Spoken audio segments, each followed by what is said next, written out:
warahmatullahi wabarakatuh. Perkenalkan, saya dari kelompok 10 akan mempresentasikan hasil diskusi kami yang berjudul tentang pendidikan demokrasi. Di sini saya sendiri atas nama Nisa Enjati, NIM 2019 A1H055. Anggota saya yaitu Raheli Tianti, Rizka Abdanti Anissa, dan Nunu Hardian. Di sini saya sendiri akan menjelaskan perjalanan demokrasi di Indonesia. Istilah demokrasi secara etimologis. Kata demokrasi berasal dari bahasa Yunani, yaitu demos dan kratos. Demos berarti rakyat dan kratein atau kratos berarti pemerintahan. Jadi demokrasi adalah seperangkat gagasan dan prinsip kebangsaan yang bermakna harkat dan martabat manusia yang bertujuan berikan kesejahteraan dan bahagia sebagai manusia yang mandiri.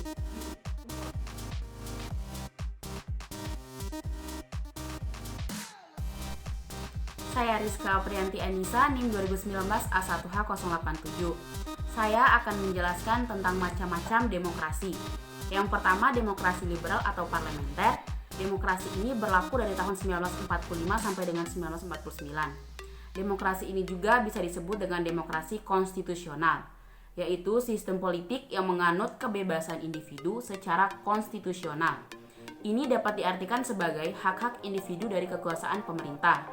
Dan yang kedua, demokrasi terpimpin. Demokrasi terpimpin ini berlaku dari tahun 1959 sampai dengan 1965. Demokrasi terpimpin ini bisa disebut juga dengan demokrasi terkelola, yaitu istilah untuk sebuah pemerintah demokrasi dengan peningkatan otokrasi dan menjadi bagian dari perkembangan demokrasi di Indonesia. Yang ketiga, demokrasi Pancasila. Demokrasi Pancasila ini berlaku dari tahun 1966 sampai dengan 1998, yaitu secara umum suatu paham demokrasi yang bersumber dari pandangan hidup atau falsafah hidup bangsa Indonesia yang digali berdasarkan kepribadian rakyat Indonesia. Demokrasi Pancasila juga bisa diartikan sebagai demokrasi kebijakan reformasi yang dijalankan terhadap hampir semua aspek kehidupan masyarakat dan negara yang berlaku sebelumnya. Dan yang terakhir yaitu demokrasi pada masa reformasi. Demokrasi ini berlaku dari tahun 1998 sampai dengan saat ini. Demokrasi pada masa reformasi adalah masa dalam sejarah Indonesia yang dimulai dari turunnya Presiden Soeharto pada tanggal 21 Mei 1998. Dengan berjalannya masa reformasi ini terjadi peningkatan kebebasan yang besar dalam proses demokrasi Indonesia. Dan di mana sebelumnya pada masa pemerintah Soeharto rakyat tidak memiliki kebebasan memilih maupun berpendapat. Pemerintah Orde Baru sering memenjarakan aktivitas yang mengkritik pemerintah serta membredel atau menutup dan membubarkan media yang bersifat kritis. Pada masa ini juga terdapat tekanan untuk memilih Golkar serta ancaman bagi pemilih partai lain. Salah satu bentuk ancaman adalah ancaman pemecatan pegawai negeri sipil yang tidak memilih partai Golkar tersebut. Nah, mungkin itu saja penjelasan dari saya.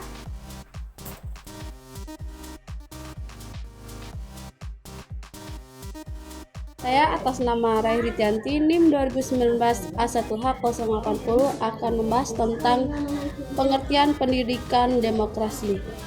Pendidikan demokrasi diartikan sebagai upaya sistematis yang dilakukan negara dan masyarakat untuk memfasilitasi warga negara agar memahami, menghayati, mengamalkan, dan mengembangkan konsep, prinsip, dan nilai demokrasi sesuai dengan status dan perannya dalam masyarakat.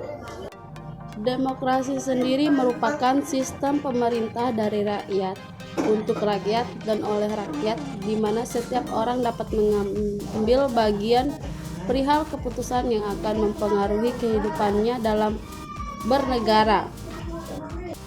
Demokrasi berasal dari bahasa Yunani yaitu demos dan kratos.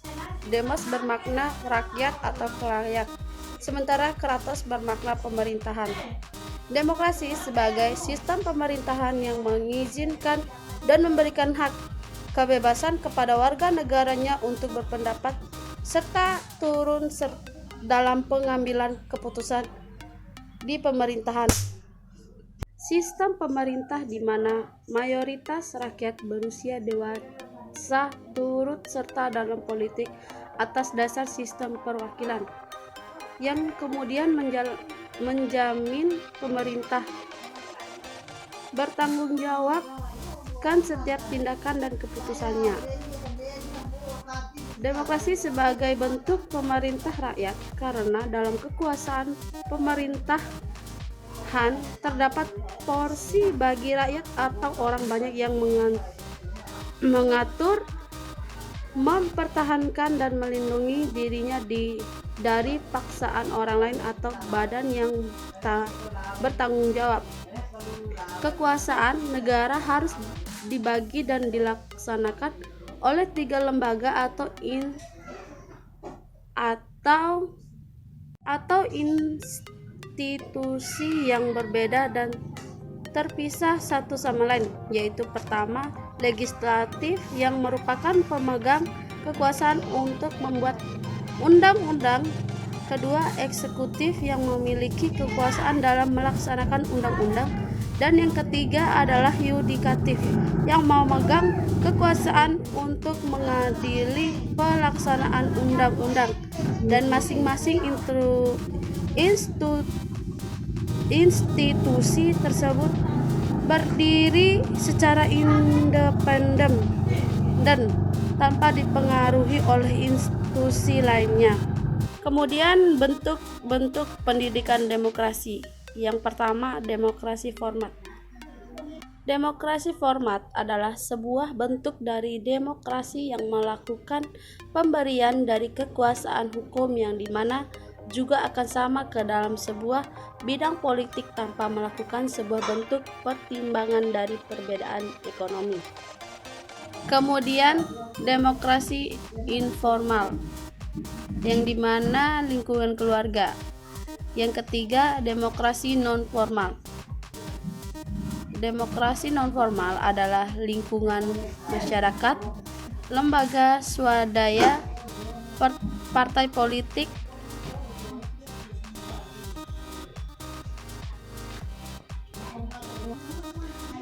pers, dan lainnya.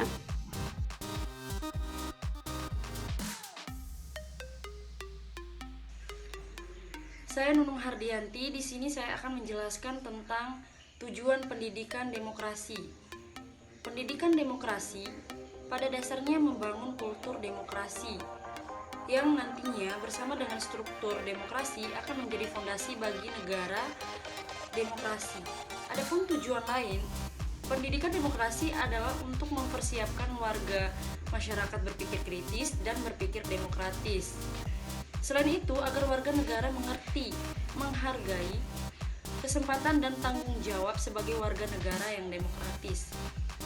Mempersiapkan warga masyarakat berperilaku dan bertindak demokratis melalui aktivitas menanamkan pada generasi muda akan pengetahuan, kesadaran, dan nilai-nilai demokrasi. Demikian pendidikan demokrasi. Demokrasi bukan hanya sekedar memberikan pengetahuan dan praktek demokrasi, tetapi juga menghasilkan masyarakat dan warga negara yang berpendirian teguh, mandiri, memiliki sikap selalu ingin tahu dan berpandangan jauh ke depan. Tujuan pendidikan demokrasi adalah mempersiapkan warga masyarakat berpikir kritis dan berperilaku demokratis. Persoalan yang muncul memungkinkan pendidikan demokrasi dapat diselenggarakan dalam suasana sekolah yang birokratis, hierarkis, sentralistis, dan keberhasilan pendidikan demokrasi memerlukan reformasi di bidang pendidikan yang berkaitan dengan kebebasan akademik, kebinekaan pendidikan, dan perombakan materi pendidikan civicis. Yang pertama, kebebasan akademik. Pengaruh dan pengawasan yang bersifat indokrinasi dan dari luar sekolah harus diminimaliskan. Sebaliknya, Ide school-based management mulai dikembangkan. Sekolah harus memiliki kemandirian, memiliki kebebasan otonomi, kebebasan akademik. Diperlukan guru mengembangkan prinsip demokrasi di sekolah yang bertumpu pada interaksi dan kerjasama berdasarkan pada sikap saling menghormati dan memperhatikan satu sama lain, berpikir kreatif, menemukan solusi atas masalah yang dihadapi bersama.